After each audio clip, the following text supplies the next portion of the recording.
안녕하세요. 노블라인의 백효는 원장입니다. 제가 환자분들 상담을 하다 보면은 종종 환자분들한테 수술을 안 하시는 게 더 나을 것 같습니다 라고 말씀을 드릴 때가 있습니다. 대략적으로 한 10번 들어가면 한 두세 번 정도는 그렇게 말씀을 드리는 것 같아요. 근데 그렇게 말씀을 드리는 이유는요, 보통은 수술을 했을 때 얻으실 수 있는 득이랑 수술 때문에 생길 수 있는 실, 득과 실이 있습니다. 이 득과 실을 비교했을 때 득이 그다지 크지 않을 때, 이럴 때는 이제 제가 수술을 별로 추천해 드리지를 않는데요. 그럼 이제 모발 이식을 할 때 득은 사람들이 대부분 알고 있습니다. 모발 이식하면 좋아지는 부분에 대해서 알고 있는데 실은 도대체 뭐냐 이렇게 물어보시는 분들이 있어요. 제가 오늘은 그 실에 대해서 한번 설명을 드려보도록 하겠습니다.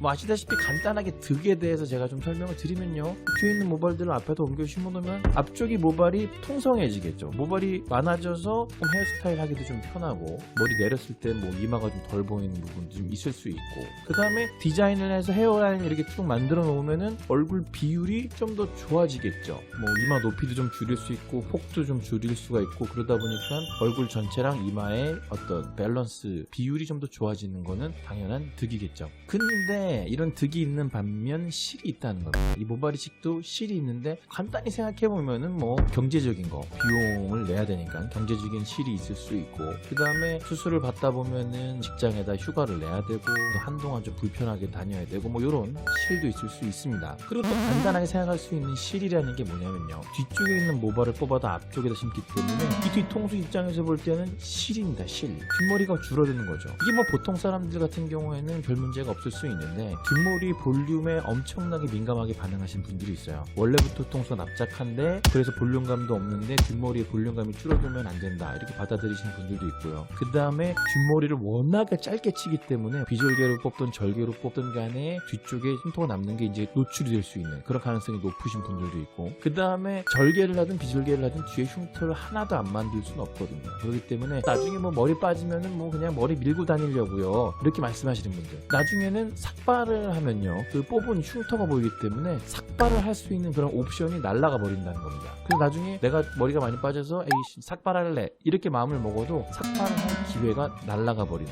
그런 상황이 될 수가 있다는 거죠. 그 다음에 이 뒤쪽만 실이 있느냐, 앞쪽은 뭐 그냥 득밖에 없느냐, 그렇지가 않습니다. 앞쪽도 어느 정도의 실이 있을 수가 있어요. 뭐냐면요, 헤어라인이에요. 헤어라인을 아무리 의사쌤들이 자연스럽게 만들려고 해도 완전히 내추럴한 라인을 만들 수는 없어요. 사실 뭐 쌍꺼풀이나 코를 높이는 거나 이런 것도 마찬가지잖아요. 코를 높여도 이제는 뭐 성형을 한 사람들이 많기 때문에 코 높인 거는 알아보는 사람들이 많잖아요. 그런 것처럼 이 헤어라인도 아무리 자연스럽게 해놓으려고 해도 알아보는 사람들은 알아본다는 거죠. 그래도 이거를 가장 자연스럽게 만들기 위해서 의사들이 공부도 많이 하고 연구도 많이 하고 뭐 실험도 많이 하고 해서 앞쪽의 라인도 일자로 만들지 않고 약간 울퉁불퉁하게 만들고, 앞쪽에는 굵은 모발을 배치하지 않고 한 모낭에 하나짜리들을 몇 줄 정도를 이렇게 만들어서 배치를 하는, 이런 뭐 여러 가지 노하우들이 있기는 하지만 그래도 헤어라인이 100% 내추럴하지는 않다는 겁니다. 특히 이런 현상은 뒷머리카락 굵기랑 앞머리카락 굵기의 차이가 많이 나시는 분들, 그런 분들은 더 차이가 많이 나겠죠. 근데 이렇게 앞쪽에 인공적인 헤어라인을 만들더라도 뒤쪽으로 심어야 될 면적이 넓다면은 그래도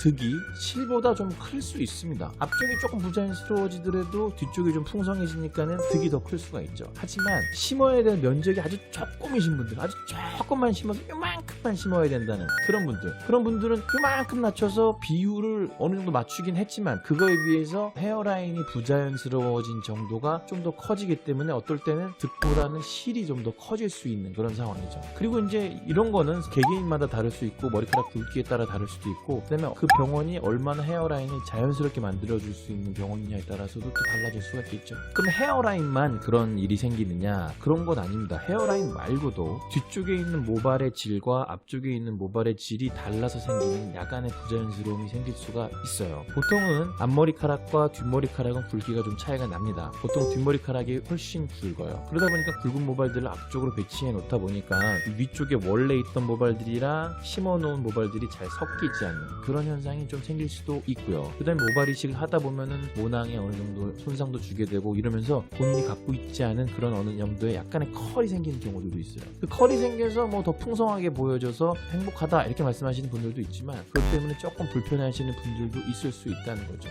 자, 이렇게요. 모발 이식은 수술하고 나면 득도 있지만 실이 있다라는 거, 이거를 꼭 기억하시고요. 그래서 내가 이렇게 실보다는 득이 훨씬 더 많은 그런 상황인지 아닌지를 적절히 판단을 해서 수술을 할지 말지를 결정하는데 도움이 좀 되셨으면 하는 그런 바람입니다.